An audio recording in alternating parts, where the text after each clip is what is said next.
Ada lonte hina Habib.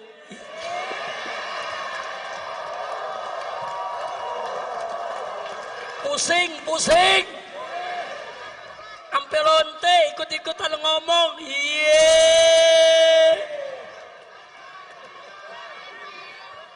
Saudara, lanjut jangan.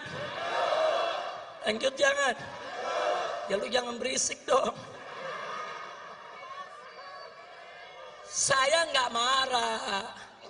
Cuman ada umat yang marah. Ngancam mengepung lonte. Polisi kalang kabut jagain lonte. Iya.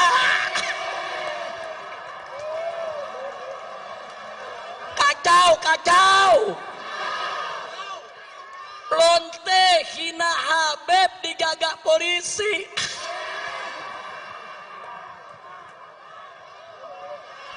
Kacau tidak?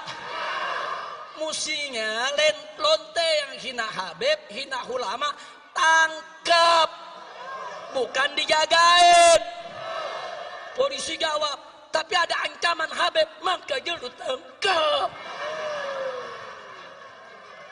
Betul? Ditangkap enggak? Dijagain. Jangan-jangan minta jatah kali.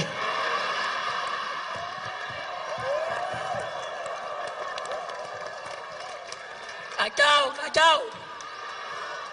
Saya ngelihat begini sakit jadi baik. Mudah-mudahan gak sakit lagi dah. Amin. Udah dah, jangan diterusin dah. Udah biarin lonte, biar rame lonte aja dah ngomongnya. Kira-kira jelas gak? Lanjut.